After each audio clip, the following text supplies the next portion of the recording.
வணக்கம் நேயர்களே. ஐரோப்பிய செய்திகளின் இரவு நேர செய்திகள். முதலில் தலைப்புச் செய்திகள். பிரித்தானியாவில் ஒரே மணி நேரத்தில் 30 கடைகள் மூடல், கைவிடப்பட்ட வணிக வளாகம் இடிப்பு.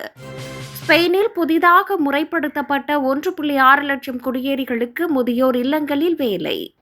புட்டினின் கொடூர முகம், பிரித்தானியாவில் போர் இப்போதே தொடங்க திட்டம். பெர்னாண்டோ புயல், பிரித்தானியாவில் விமான சேவைகள் முடக்கம், பயணிகள் அவதி.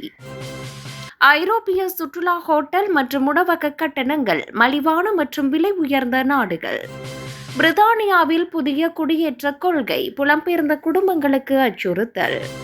ஐரோப்பிய நகரங்களில் சிவப்பாக மாறும் தெருவிளக்குகள், பின்னணியில் இருக்கும் ரகசியம்.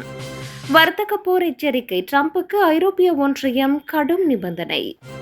இனி விரிவான செய்திகள். பிரித்தானியாவில் ஒரு மணி நேரத்தில் 30 கடைகள் மூடல், கைவிடப்பட்ட வணிக வளாகம் இடிப்பு. பிரித்தானிய நகரமான லிவிங்ஸ்டனில் உள்ள வாஷிங்டன் ஸ்கொயர் வணிக வளாகம் முழுமையாக இடிக்கப்பட உள்ளதாக அறிவிக்கப்பட்டுள்ளது. இந்த வளாகத்திலிருந்து 30க்கும் மேற்பட்ட கடைகள் வெறும் ஒரு மணி நேர இடைவெளியில் அதிரடியாக மூடப்பட்டது பெரும் அதிர்ச்சியை ஏற்படுத்தியது. பல ஆண்டுகளாக பராமரிப்பின்றி பாழடைந்து காணப்பட்ட இந்த கட்டிடம் தற்போது சமூக விரோத செயல்களின் கூடாரமாக மாறியுள்ளது. கட்டிடத்தின் பாதுகாப்பு நிலை மோசமடைந்துள்ளதால் பொதுமக்களின் நலன் கருதி இதனை அகற்ற உள்ளூர் நிர்வாகம் முடிவு செய்துள்ளது. ஒரு காலத்தில் பரபரப்பாக இயங்கிய இந்த வணிக மையம் ஆன்லைன் வர்த்தகத்தின் வளர்ச்சியால் வாடிக்கையாளர்களை இழந்து நலிவடைந்தது. இந்த இடத்தை இடித்துவிட்டு அங்கு புதிய குடியிருப்பு வளாகங்கள் அல்லது பூங்காக்கள் அமைக்க திட்டமிடப்பட்டுள்ளதாக தகவல்கள் தெரிவிக்கின்றன. ஸ்பெயினில் புதிதாக முறைப்படுத்தப்பட்ட 1.6 லட்சம் குடியேறிகளுக்கு முதியோர் இல்லங்களில் வேலை. ஸ்பெயினில் புதிதாக குடியுரிமை முறைப்படுத்தப்பட்ட சுமார் 1,60,000 குடியேறிகளுக்கு முதியோர் பராமரிப்பு இல்லங்களில் வேலை வழங்கப்பட உள்ளது.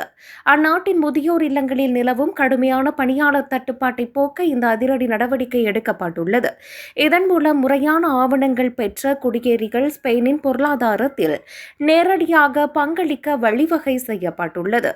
முதியோர்களுக்கான உயர்தர பராமரிப்பை உறுதி செய்யவும் அதே சமயம் குடியேறிகளின் வாழ்வாதாரத்தை மேம்படுத்த இந்த திட்டம் உதவும். ஸ்பெயின் அரசாங்கத்தின் இந்த மனிதநேயமிக்க மற்றும் பொருளாதார ரீதியான அணுகுமுறை சமூக ஆர்வலர்களிடையே வரவேற்பை பெற்றுள்ளது. வரும் காலங்களில் மேலும் பல துறைகளில் குடியேறிகளுக்கான வேலை வாய்ப்புகள் அதிகரிக்க வாய்ப்புள்ளதாக தெரிவிக்கப்படுகிறது. புட்டினின் கொடூர முகம், பிரித்தானியாவில் போர் இப்போதே தொடங்க திட்டம். போர்க்களத்தில் ரஷ்ய அதிபர் புட்டினின் இரக்கமற்ற போக்கை நேரடியாக கண்டதாக முன்னாள் ராணுவ அதிகாரி எச்சரித்துள்ளார். உக்ரைன் மீதான தாக்குதல் என்பது ஒரு ஆரம்பம் மட்டுமே. புட்டினின் உண்மையான இலக்கு மேற்கத்திய நாடுகளே என குறிப்பிடப்பட்டுள்ளது. பிரிட்டன் உள்ளிட்ட ஐரோப்பிய நாடுகளுக்கு எதிரான நிழல் யுத்தத்தை ரஷ்யா ஏற்கனவே தொடங்கிவிட்டது. உளவு வேலைகள், சைபர் தாக்குதல்கள் மற்றும் சதித்திட்டங்கள் மூலம் பிரிட்டனை நிலைகுலைய செய்ய ரஷ்யா முயல்கிறது. உக்ரைனில் ரஷ்யா வெற்றி பெற்றால் அடுத்ததாக நேட்டோ நாடுகளே இலக்காகும் என்ற அச்சம் எழுந்துள்ளது. ஜனநாயக நாடுகளின் பாதுகாப்பிற்கு புட்டின் ஒரு தீராத அச்சுறுத்தலாக விளங்குவதை இந்த செய்தி கோடிட்டு காட்டுகிறது. பெர்னாண்டோ புயல், பிரித்தானியாவில் விமான சேவைகள் முடக்கம், பயணிகள் அவதி.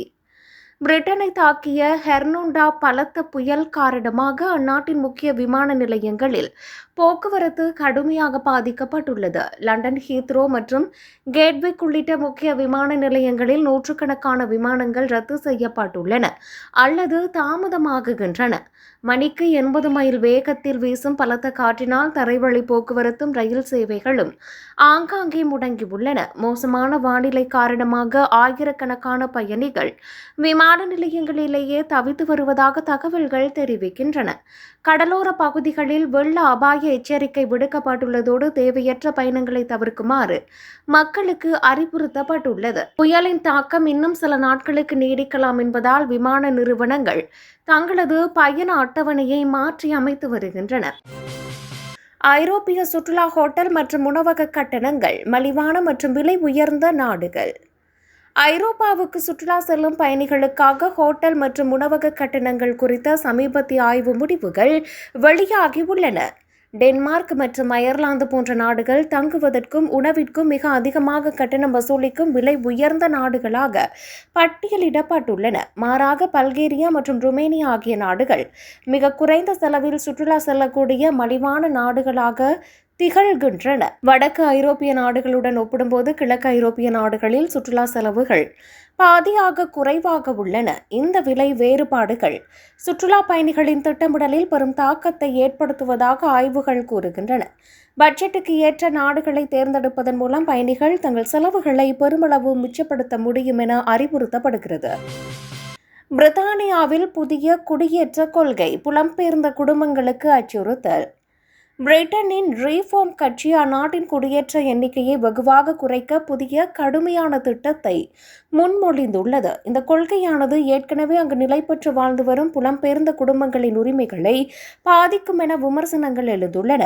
குறிப்பாக வெளிநாட்டினர் தங்கள் குடும்ப உறுப்பினர்களை பிரிட்டனுக்கு அழைத்து வருவதற்கான விதிகளில் பெரும் கட்டுப்பாடுகளை கொண்டுவர இக்கட்சி முயல்கிறது.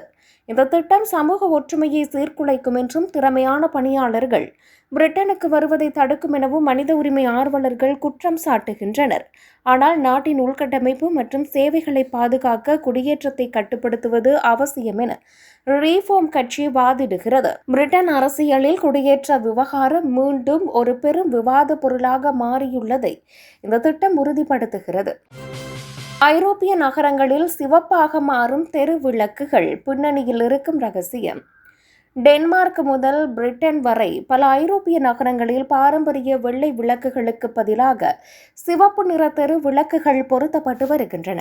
இந்த அதிரடி மாற்றத்திற்கு பின்னால் மனித ஆரோக்கியம் மற்றும் சுற்றுச்சூழல் பாதுகாப்பு ஆகிய முக்கிய காரணங்கள் உள்ளன. இரவு நேரங்களில் ஒளிரும் நீல மற்றும் வெள்ளை விளக்குகள் மனிதர்களின் தூக்கத்தை சீர்குலைப்பதாக ஆய்வுகள் எச்சரிக்கின்றன. சிவப்பு நிற விளக்குகள் மெலடோனின் ஹார்மோன் சுரப்பை பாதிக்காமல் ஆழ்ந்த உறக்கத்திற்கு வழிவகுப்பதாக கூறப்படுகிறது. மேலும் இந்த விளக்குகள் வௌவால்கள் மற்றும் பூச்சிகள் போன்ற இரவு நேர உயிரினங்களின் இயற்கையான வாழ்வாதாரத்தை பாதுகாக்க உதவுகின்றன. ஒளி மாசை குறைப்பதோடு மின்சார சேமிப்பிற்கும் இந்த சிவப்பு விளக்குகள் சிறந்த மாற்றாக பார்க்கப்படுகின்றன. வர்த்தக போர் எச்சரிக்கை. ட்ரம்பிற்கு ஐரோப்பிய ஒன்றியம் கடும் நிபந்தனை. அமெரிக்க அதிபர் ட்ரம்ப் விதித்துள்ள புதிய வர்த்தக வரிகளுக்கு எதிராக ஐரோப்பிய ஒன்றியம் தனது கடும் கண்டனத்தை பதிவு செய்துள்ளது. முன்னதாக அளிக்கப்பட்ட வர்த்தக வாக்குறுதிகளை ட்ரம்ப் நிறைவேற்ற வேண்டும் என்று ஐரோப்பிய தலைவர்கள் வலியுறுத்தினர். அமெரிக்காவின் இறக்குமதி வரி உயர்வால் ஐரோப்பிய நாடுகளின் பொருளாதாரம் மற்றும் ஏற்றுமதி கடுமையாக பாதிக்கப்படும் என அஞ்சப்படுகிறது. ஒருவேளை அமெரிக்கா தனது பிடிவாதத்தை தொடர்ந்தால் பதிலுக்கு ஐரோப்பாவும் அமெரிக்க பொருட்கள் மீது வரி விதிக்க திட்டமிடப்பட்டுள்ளது. இந்த மோதல் போக்கு உலகளாவிய வர்த்தக சந்தையில் பெரும் மந்த நிலையை ஏற்படுத்தக்கூடும் என பொருளாதார நிபுணர்கள் எச்சரிக்கின்றனர். இருதரப்பு உறவுகளை சீராக வைத்திருக்க பேச்சுவார்த்தை ஒன்றே தீர்வு என ஐரோப்பிய ஒன்றியம் சுட்டிக்காட்டியுள்ளது.